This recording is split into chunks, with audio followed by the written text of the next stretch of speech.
Hi, Alex. It's Martha Clines here. James White gave me your number. I hope you don't mind me calling you. Of course not. How are you, Martha? Good, thanks. I'm ringing because I need a bit of advice.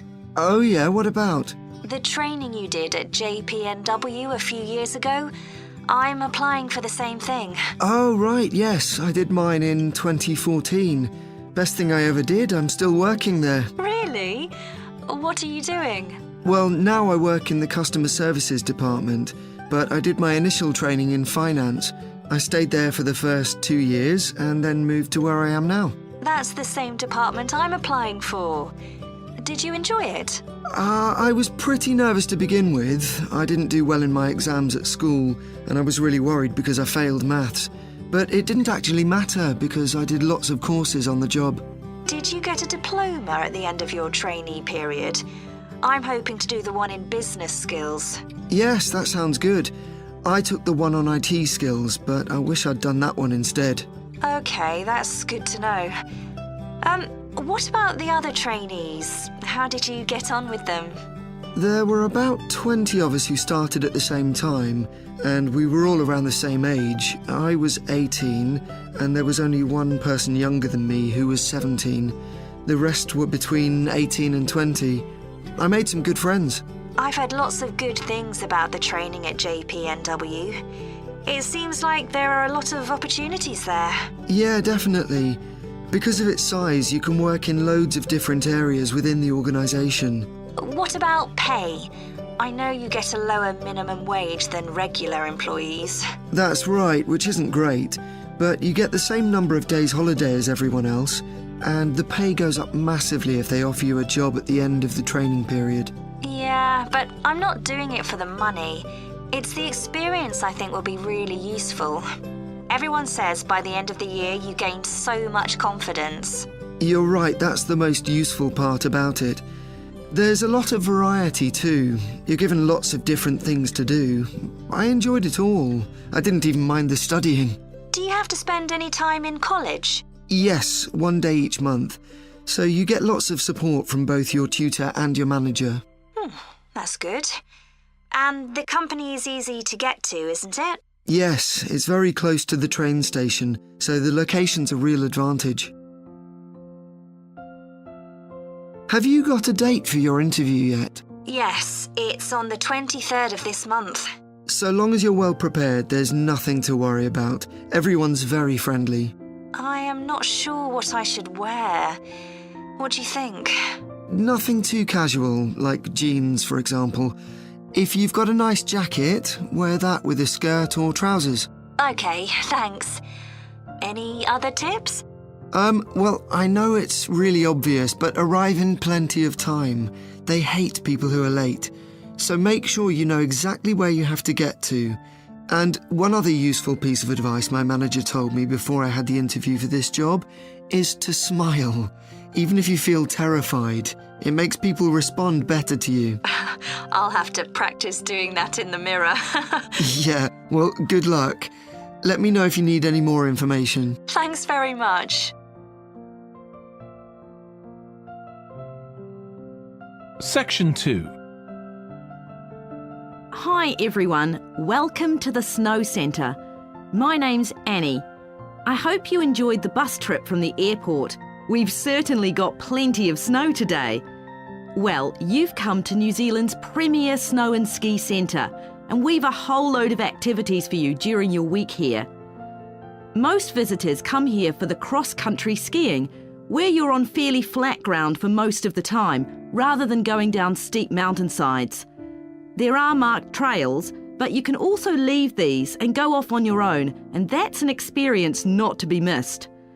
You can go at your own speed. It's great aerobic exercise if you really push yourself. Or, if you prefer, you can just glide gently along and enjoy the beautiful scenery. This afternoon, you'll be going on a dog sled trip. You may have seen our dogs on TV recently racing in the Winter Sled Festival. If you want, you can have your own team for the afternoon and learn how to drive them, following behind our leader on the trail. Or if you'd prefer, you can just sit back in the sled and enjoy the ride as a passenger. At the weekend, we have the team relay event, and you're all welcome to join in. We have a local school coming along, and a lot of the teachers are taking part too. Participation rather than winning is the main focus, and there's a medal for everyone who takes part. Participants are in teams of 2 to 4, and each team must complete 4 laps of the course. For your final expedition, you'll head off to Mount Frenna wearing a pair of special snowshoes which allow you to walk on top of the snow. This is an area where miners once searched for gold, though there are very few traces of their work left now. When the snow melts in summer, the mountain slopes are carpeted in flowers and plants. It's a long ascent, though not too steep, and walkers generally take a couple of days to get to the summit and return. You'll spend the night in our hut halfway up the mountain. That's included in your package for the stay. It's got cooking facilities, firewood and water for drinking. For washing, we recommend you use melted snow, though, to conserve supplies. We can take your luggage up on our snowmobile for you for just $10 a person. The hut has cooking facilities, so you can make a hot meal in the evening and morning, but you need to take your own food. The weather on Mount Frenna can be very stormy. In that case, stay in the hut. Generally, the storms don't last long. Don't stress about getting back here to the centre in time to catch the airport bus. They'll probably not be running anyway. We do have an emergency locator beacon in the hut, but only use that if it's a real emergency, like if someone's ill or injured. Now, let me tell you something about the different ski trails you can follow during your stay here. Highland Trail's directly accessible from where we are now. This trail's been designed to give first-timers an experience they'll enjoy regardless of their age or skill, but it's also ideal for experts to practice their technique. Then there's Pine Trail. If you're nervous about skiing, leave this one to the experts. You follow a steep valley looking right down on the river below. Scary! But if you've fully mastered the techniques needed for hills, it's great fun. Stony Trail's a good choice once you've got a general idea of the basics. There are 1 or 2 tricky sections, but nothing too challenging. There's a shelter halfway where you can sit and take a break and enjoy the afternoon sunshine. And finally, Losers Trail. This starts off following a gentle river valley, but the last part is quite exposed, so the snow conditions can be challenging. If it's snowing or windy, check with us before you set out to make sure the trail's open that day. Right, so now if you'd like to follow me, we'll get started.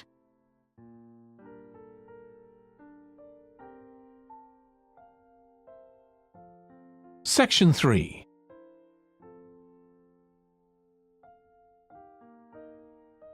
I still got loads to do for our report on nutritional food labels. Me too. What did you learn from doing the project about your own shopping habits? Well, I've always had to check labels for traces of peanuts in everything I eat because of my allergy. But beyond that, I've never really been concerned enough to check how healthy a product is. This project has actually taught me to read the labels much more carefully. I tended to believe claims on packaging, like low in fat. But I now realise that the healthy yoghurt I've bought for years is full of sugar, and that it's actually quite high in calories. Ready meals are the worst.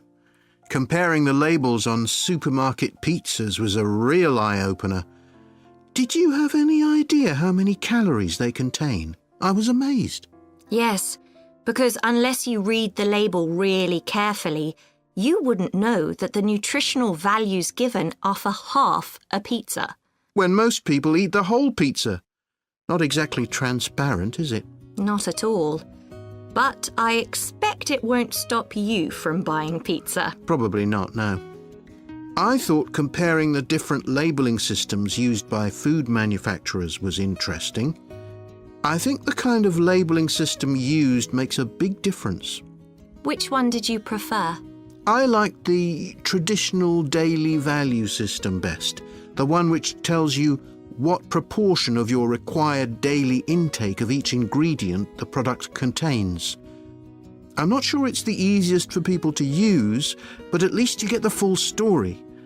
I like to know all the ingredients in a product, not just how much fat, salt and sugar they contain. But it's good supermarkets have been making an effort to provide reliable information for customers. Yes, there just needs to be more consistency between labelling systems used by different supermarkets in terms of portion sizes, etc.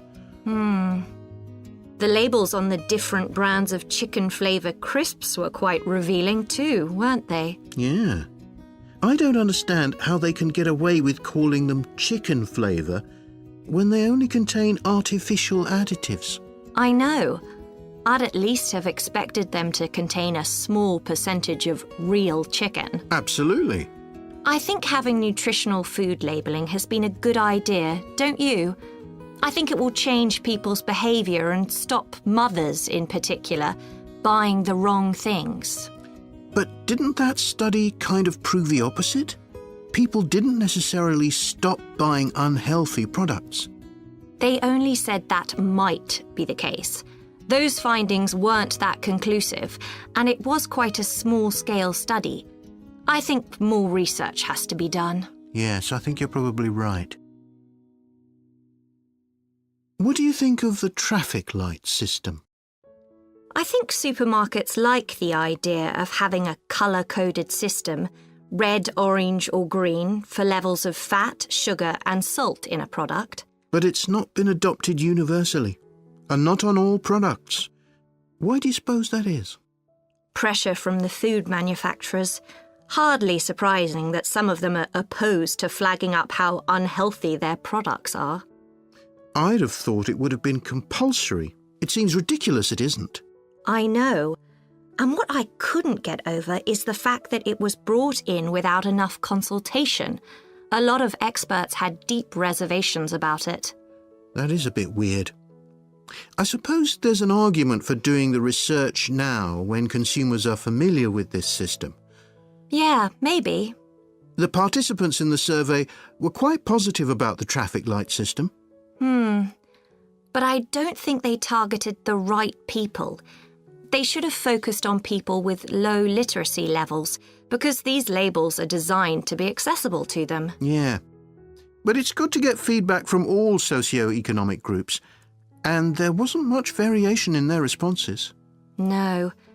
But if they hadn't interviewed participants face-to-face, they could have used a much bigger sample size. I wonder why they chose that method.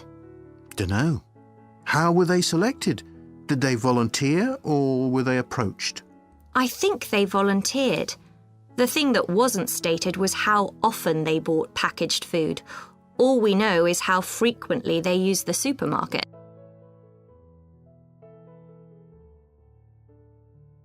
Section 4. In my presentation, I'm going to talk about coffee and its importance both in economic and social terms.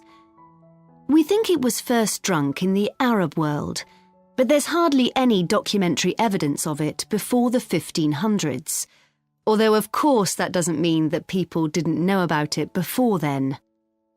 However, there is evidence that coffee was originally gathered from bushes growing wild in Ethiopia, in the northeast of Africa. In the early 16th century, it was being bought by traders, and gradually its use as a drink spread throughout the Middle East. It's also known that in 1522, in the Turkish city of Constantinople, which was the centre of the Ottoman Empire, the court physician approved its use as a medicine. By the mid-1500s, coffee bushes were being cultivated in the Yemen, and for the next 100 years, this region produced most of the coffee drunk in Africa and the Arab world. What's particularly interesting about coffee is its effect on social life. It was rarely drunk at home, but instead, people went to coffee houses to drink it. These people, usually men, would meet to drink coffee and chat about issues of the day. But at the time, this chance to share ideas and opinions was seen as something that was potentially dangerous. And in 1623, the ruler of Constantinople demanded the destruction of all the coffee houses in the city, although after his death, many new ones opened and coffee consumption continued. In the 17th century, coffee drinking spread to Europe, and here too, coffee shops became places where ordinary people, nearly always men, could meet to exchange ideas.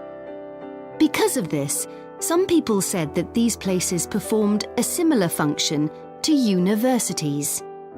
The opportunity they provided for people to meet together outside their own homes and to discuss the topics of the day had an enormous impact on social life, and many social movements and political developments had their origins in coffeehouse discussions.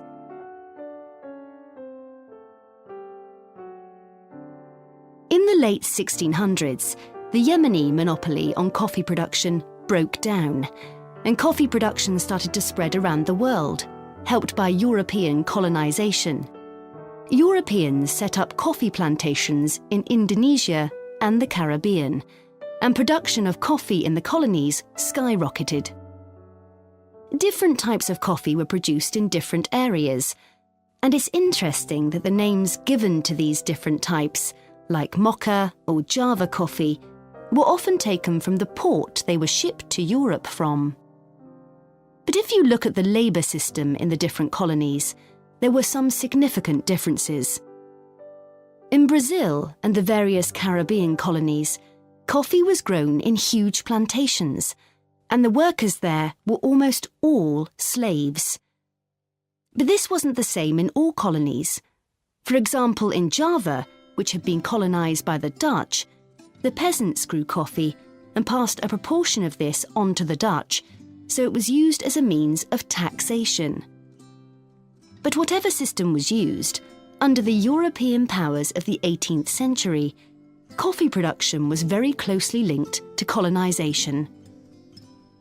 Coffee was grown in ever-increasing quantities to satisfy the growing demand from Europe, and it became nearly as important as sugar production, which was grown under very similar conditions. However, coffee prices were not yet low enough for people to drink it regularly at home, so most coffee consumption still took place in public coffee houses, and it still remained something of a luxury item.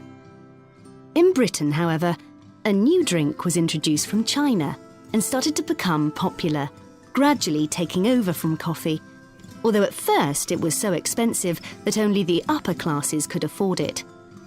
This was tea, and by the late 1700s it was being widely drunk.